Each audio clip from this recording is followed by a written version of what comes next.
the record button. So thanks for agreeing to recording this session. I guess there is, so the main question is how to use Twitter effectively.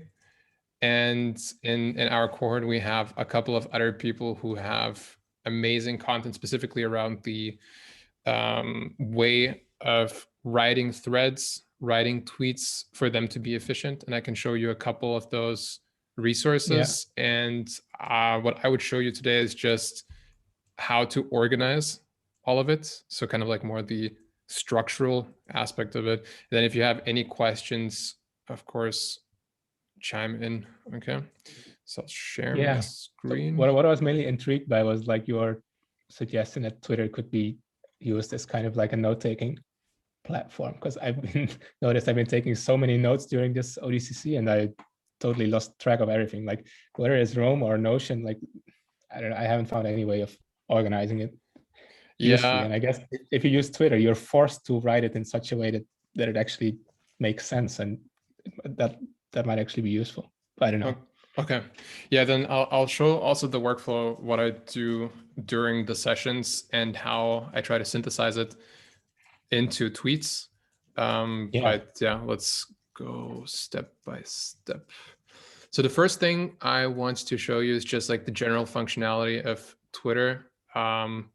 So as I mentioned before, there are a couple of people in our cohort who are amazing at Twitter. So Alex,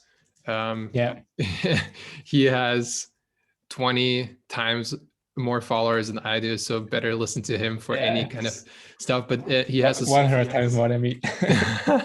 Yeah, but he has this amazing thread where he goes into the copywriting aspects. So for example, how to structure bullet points so that they're visually pleasing. So you see here, there's a dip and here it flows almost like a pyramid down. So definitely read through his stuff. Then there is Kyle Bo, who is working on a workshop, I think, for using Twitter as a networking tool, not only a networking tool, but as a tool to connect and leverage your network and create value. And then there's Julia Saxena, and she is super active on Twitter, writing a bunch of useful threads as well. So I would say definitely check out those three. But I'll just quickly show you how I use Twitter. So first of all, in the left side, forget explore. That's almost like on Instagram where you click into it and you end up 3 hours later asking yourself like, where did the time go? So I would just like stay away. I already feel like home is like that. Yeah, home is also a little bit overwhelming. So what you can do, so let's skip notifications. Notifications are self-explanatory, messages as well. Bookmarks I don't use, but lists. So what you can do with lists is you can create a new list. Let's say ODCC1 with strong Twitter game, with strong Twitter. And what you would do in a list is you can select the people that I just mentioned. So Julia, Kyle, and Alex. And what's the Alex and books. So what this list would then do is it has a curated feed where it only shows content from those people. Right. So you don't get anything else. And the way that can be useful is if you have, let's say, a topical area of interest, let's say engineering focused, and then you collect the list with engineering brains, or you have a list with ODCC fellows. So I have a couple of different lists. This one, for example, is friends that have been, or okay, I'm not friends with Wes Cow, but I'm friends with Finn, and most of these people I'm friends with Thomas. And when I just want to catch up what my friends are posting, I would just go into this list and I'm not distracted by the other content of it. Super helpful. Another cool way of using lists is you can make them public or private. So kind of if it has this lock, it's a private list. If it's a public list, you can almost use it as a resource. So let's say you have the ultimate list of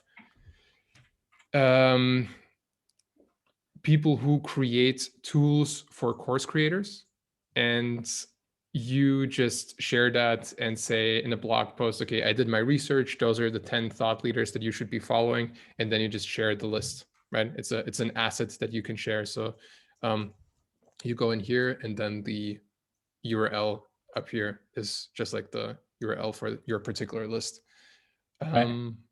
Any questions around lists? Yeah, that makes sense. So I guess you use them both for yourself to, if you want to see stuff on a particular topic. Mm-hmm. And then the second aspect is, you can share them either in tweets or blogs as an asset for other people as well. Yeah, exactly. And then you have 5 pinned lists. So I'll show you a couple of different ways how you can work with lists later, but pretty much this is your spotlight of lists. I don't think you have a limit on lists.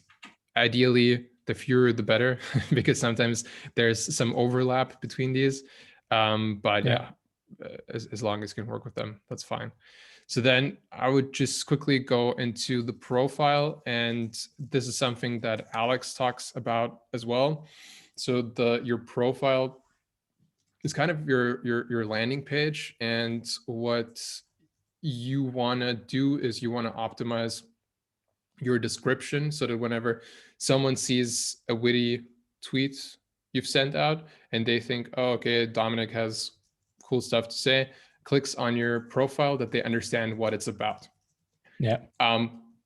This section right here is always work in progress. So I don't think I will ever arrive at a perfect solution. But the interesting thing is there's a free tool called Spoonbill. And what Spoonbill does is it shows you what accounts that you follow are making, so what kind of changes they are making on a regular basis. And this is super empowering because there are huge accounts with 50 to 100,000 followers or more that are doing changes almost daily. So you understand that they are doing a bunch of experimentation. So let's go here. Our friend Narayan just changed his bio from leadership coach and career success strategist to executive coach. I write, create online courses, and coach on building and leveraging your personal brand to drive career success. And so you can go through this list and just see how many changes, and this is just only yesterday, right? So yesterday, all of these accounts that I'm following, Catalina, for example. I changed mine today, actually. So yours should be then also in here. I don't know if you're following me. I follow your new one. Well, I changed my Twitter handle, but I think that shouldn't affect it though, right? Yeah, let me see. Maybe it doesn't show up properly.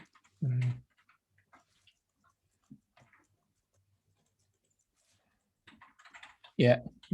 Yeah, I don't know. Maybe it takes a little bit of time to replicate. But anyway, so what you see is just what has been taken out is red, and what has been added is green.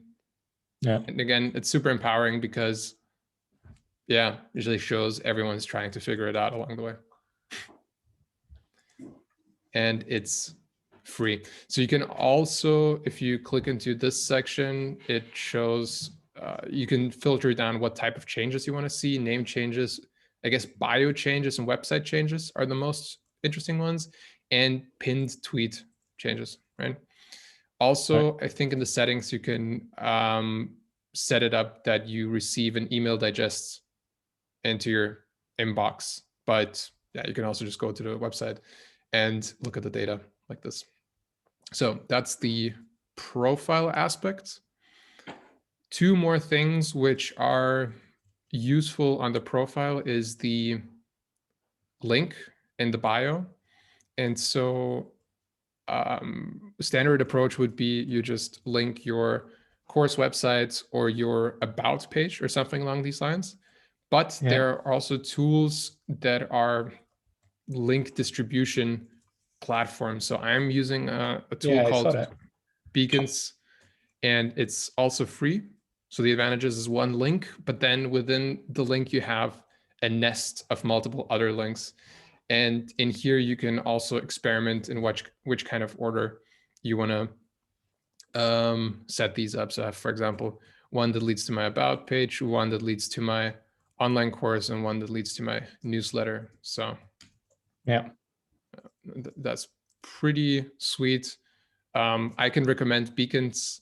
There's Linktree as well, but Beacons is free. I've had pretty good success with it so far. Shows you analytics as well once you log in. oh, that's cool. Yeah. So then you have this one section called the pinned tweets, and sorry, of course someone is calling. Anyway, let's continue. The pinned tweet is the second most viewed thing after your bio, and here it helps to have something that's either popular or relevant. I've been experimenting with a couple of different things. Last month I had the collection of my atomic essays up here, which I'll show you later. And right now it's kind of like a master thread about. I saw you're doing this ship 30 for 30, right? Yeah, exactly. What's that like? Like, is it just like accountability, or is there also like guidance around how to craft tweets? Both. So it is a cohort where you get the accountability from small groups of people that you get assigned to, and they give you a backlog of written assets that you can check out. So it's both, I would say. Yeah. Okay. But yeah, pins tweet, experiment with that. Just put whatever you think is the most interesting thing up there, and then you can use that. I just quickly check what I would show you as well. So we went through the Spoonbill tool, we went through beacons, went through lists. Another thing that I just quickly want to show you. So you said the homepage can be overwhelming, and lists is one way of funneling it down by giving you more of what you want. So kind of like curated feed. But then there's also the ability of filtering out stuff that you're not interested in. So let me just quickly see where that is. Your account. Of course, I'm not finding it right now. Oh yeah, here in privacy and safety, there's a section called mute and block. And then you can mute specific words. And if those words are mentioned in a tweet or in a hashtag, it's going to be blocked from your feed. So I'm not really interested in the politics, especially kind of like all the crazy stuff. And so I just muted the Trump search term, and the feed has gotten much cleaner. But if there's, let's say, if you really don't like Bitcoin or so, just put the Bitcoin tag in the muted words, and then it like doesn't show up on your feed. Yeah. Cool. So then one additional thing which is pretty sweet is the analytics suite. So it's like analytics.twitter.com, and what it shows you is at the very top you have like a 28-day rolling summary, and then it has the different months as roll-ups. And what you can do is, if you just want to eyeball it, you have a look at the highlights that they show you. So the top tweets, meaning what have you written that has earned the most impressions. The top mention, meaning like someone else has tagged you in a post that has received the most engagement. Then some general stats, how many tweets were written, how many impressions overall, how many people visited profile, mentions, and new followers. In general, the more you tweet, the higher the impressions. That's the correlation. And others have told me as well that it correlates positively. If you tweet more, you get more impressions, especially for smaller accounts. Another cool thing is you can download your data. Let me just quickly show you that. So you have this thing called export data. Let's see, by tweet. and it'll load a little bit. But what you can do then is like once you have the CSV downloaded, is just upload it in your favorite analytics tool. What I would do is just upload it to Google Drive, and I'll show you what you can do easily. So you can filter and sort it by engagement percentage as an example, and then you can look at the actual tweet and see if there's anything you can derive from that. So for example, if you use more emojis, it performs better, or if you use an image, it performs better, and generate these type of insights. Okay, let's let this load. At some point it'll pop up here and I can show you how to use it. There's another thing where I mentioned the list function and how you can display this. There, if you type in TweetDeck, that's Twitter. All right, yeah. It's a tool that has been acquired by Twitter, so it's also free of charge. And what you can do here is you set up vertical feeds right next to each other. So if you want to add a column, it asks you, what do you want to do? It's like home, is it a list? Is it a collection? Is it mention of a particular account? So let's say here, I want to have the list, and let's say the ODCC one with strong Twitter, add column, and then it would add the column right here. And again, we have only the content from those 3 accounts that I added previously. I think if you are a day trader or something like that, you can work in this interface. Otherwise, it's maybe a little bit too overwhelming. But yeah, I know some people swear by this, and they just like organize their workflow where they say, first I go through column 1. When I'm finished with that, I go through column 2, column 3, as long as I have time, and then just like switch back to whatever they were doing previously, and then come back and then just do the same. So it's kind of like prioritized work streams within Twitter. Okay. Yeah. So then, still loading. What else we can do is a sweet function called the moments. And so it's here, if you have your home screen, it's at the more section right here. And this section right here, moments. You click into it, and it was initially probably set up for event organizers. So if you are hosting a conference and you have a hashtag for the conference and people are posting stuff and you just want to have a curated feed of that. So let's say,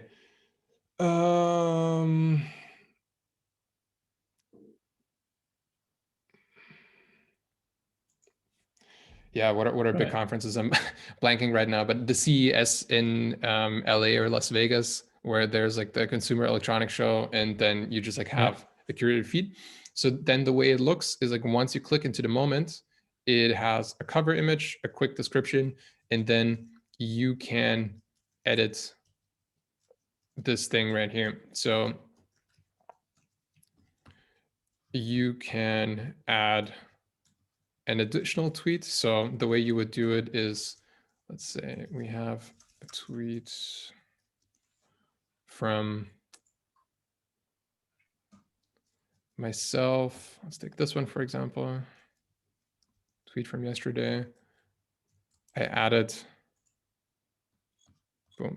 And now my collection is updated. So in this collection, then I have 1, 2, 3, 4 tweets. And I can just share this URL as a collection. So the way I'm using this is I have threads. And so the threads, let's just click into this one, is a collection of, you start with the first tweet and then pretty much every single thing is an answer to it. And so this is my public notebook of what's happening in OnDeck. So initially, when I received the email from Andrew and OnDeck, I wrote blah, blah, blah, blah, blah, excited to join.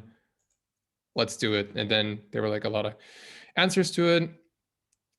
I clicked on copy link to tweets as a copy the link. And then I just added it here. So I just put an answer, wrote acceptance into ODCC, and then pasted the link in there. And this was the answer that happened. And then if you want to continue the those thread. Those are also tweeted, or yes, those are private? They are tweeted. That's also tweeted. So it's pretty much quoted a quote of a tweet. Quote tweet. Yeah. And then if you just want to continue the thread, you always answer on the last Okay. tweets. Right, yeah. You would do it. The advantage here is you have an initial tweet, which gets the interaction. And then at some point, once it dies down, you can just copy the link to the tweet and then add it to a thread. And this creates an additional touch point, right? So this is then being shared with people who follow you again. So yeah, gets more eyeballs on it. So now the data was uploaded. Let's go through that in a second. But yeah, that's how I would build threads, and literally anything that seems useful is being published into the Twitter ether. So the course creator coefficient, some of the resources we saw in the onboarding emails around how to use Slack, then yeah, a couple of articles which showed how to prepare for OnDeck. And one of the things that I started more recently is this year, which is from the conversation with other fellows, the biggest takeaways. So had a chat with Daniel, and he described how he has a combination of evergreen content, which is being uploaded in self-serve, and then he hosts office hours. And so kind of it's hybrid delivery. That was my takeaway. Posted this one tweet, copied the URL to this. So again, copy link to tweets. And in this thread collection, I'll collect what I learned from ODCC peers, reply to this hybrid delivery, link pasted, and then it looks like this. And so yeah, conversation with Mike, conversation with Ryan, conversation with Murat, conversation with Katerina, and this will just continue until the end of the 8 weeks, I guess. And so that's like a very, very easy way, because you're having the conversations anyway, you take notes anyway, and then you post them in here. Yeah. So if we go back to the moment, in my moment, I currently have 3 larger threads. So one is the ODCC1 thread. The second one is the ship 30 for 30 thread, which is this one right here, where every single day when I ship the atomic essay, I would add it to this master thread. And then the last one is something I started in February, which was just a public documentation of building the first online course. So first tweet is the outline. Please roast. Yeah, does anyone have feedback? So then the second thing is researching SEO opportunities or keywords to do like a small AdWords experiment. Then continuing. Positioning statements. Then I had a conversation with someone who said she prefers low production value, but kind of realness over masterclass style overproduction. And that was another tweet. And so it's literally anything goes. I don't think I've figured it out, but it's just good for yourself to have some sort of documentation. So if people ask, how is it going, or how was the experience building the course, I can just copy this link and say, check it out. You have now the full experience, the full month of building an online course documented, and you can read it up on yourself. I don't have to retell it to you. Right. Yep. So this is threads. Any question around that? Right. So this is basically what you were describing before as like your note-taking process on Twitter, right? Mhm. Like this is all there is to it. Like, do you still take notes in another tool as well, or Yes. do you just use this? Or so I have a Notion board where I have notes per sessions that we're doing. So for example, course sessions, each session has their own note. If you open it up, it's kind of some screenshots, some thoughts, then a list of people that I was in the breakout room with, and so on. And then I have a lightweight CRM where if I talk to people, so see, also your name is here. I just take notes. I collect what their expertise is, what kind of tech stack they're using, fun background stuff. And then if there's nuggets, let's say, so here with Murat, we had a conversation. He mentioned that he was thinking about this concept of an evergreen cohort. So starting at the same time, but adjusting the pacing. So one cohort does 4 hours a week and the other cohort does 20 hours a week. And you just adjust the email sequence, how frequently it blasts them. That's a pretty cool idea. So I would use this takeaway and then create a tweet about this particular idea. So let me show you where that is. Murat. Yeah, here. So evergreen cohorts, HT stands for hat tip. So it's like, I respect you. And then you reference the person along the lines of whatever you want to call it, and then write it down in as briefly as you can. Right. All right. And that's pretty much it. And sometimes people interact with it. Sometimes, let me just see if there's a particular one.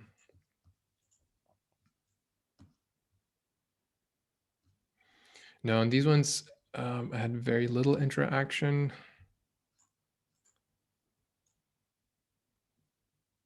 Yeah, but for example, one of the things from the kickoff session was where Andrew talked about how you should prioritize your time depending how much time you have available.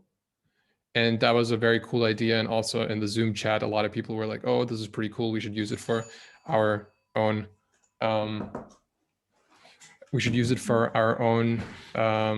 course. So I just took a screenshot of it. And then, yeah, for example, Cam responded on it. And this is the serendipity of taking notes publicly. So you get sometimes someone completely different commenting on it and adding, hey, this is cool, reminds me of this particular resource, and you should check it out. And so you have, yeah, maybe a new friend, maybe a new resource that you can check out. Yeah. All right. Yeah, that makes sense. Okay, so but all of these notes that you take. Can I quickly? I have to quickly go to the door because someone just rang the door. So I'll be back in 1 minute. Yeah.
So this is the biggest YouTube recording fail of all times.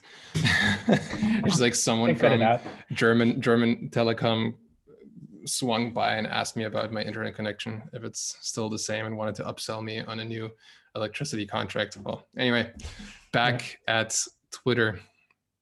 Yeah, so I was just going to ask, you still take the notes primarily in Notion and copy them over, or do you take them directly in something like what's it called? This directly in Notion. Directly in Notion. Yeah, and then pretty much the synthesis or the highlights. It's like Notion is my life, and Twitter is Instagram. So just like the best things make it to. I never used Instagram, so I didn't get that. Oh, okay. Sorry. Because I was thinking it might be cool to use what's this app called where you can just write threads in Twitter. Basically, everybody's talking about it now. Oh, Typefully. Yeah. Typefully, yeah. So I was thinking maybe you could set up a system where you just write your notes directly in Typefully and then post them, and that's like your primary note-taking system, something like that. 100%. So I was also thinking about that. I haven't tried it out, but what I was thinking at some point is to also experiment with it when listening to a podcast episode. And so the way it would look, so the first time you log on, it connects with your Twitter account. And once you connect with the Twitter account, it also pulls automatically all the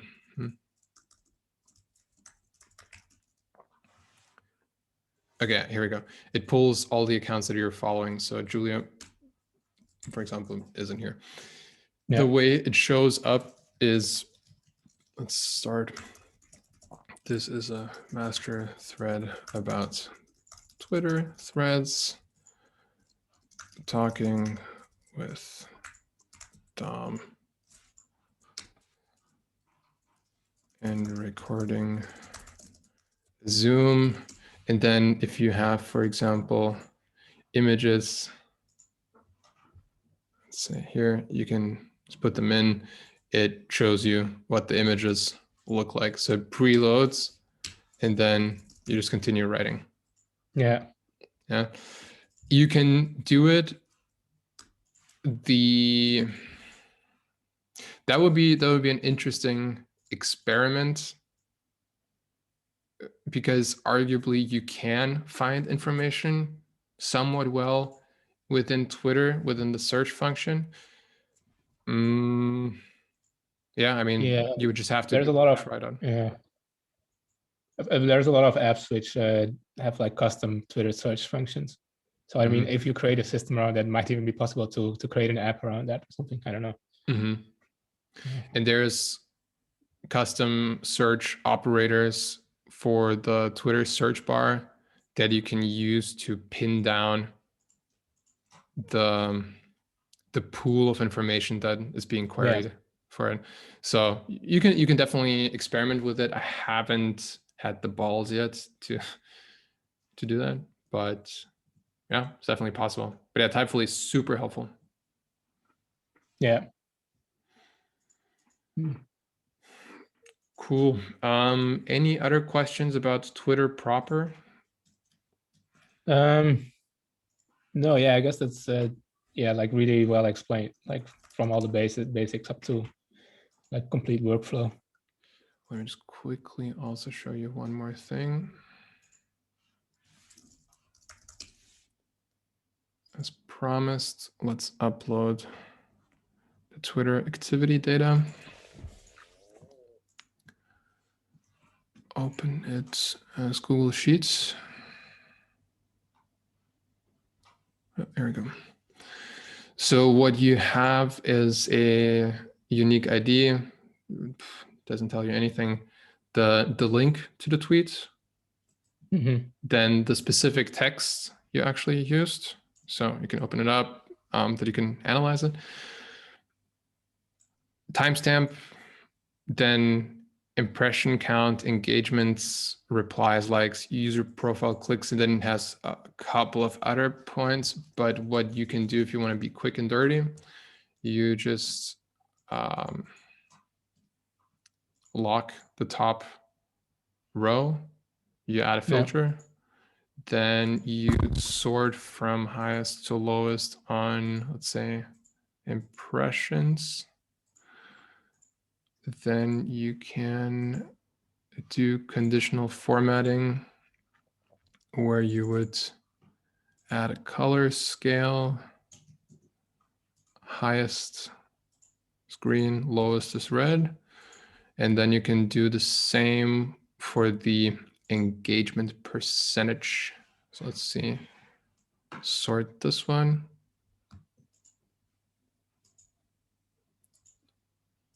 Again, color scale, check.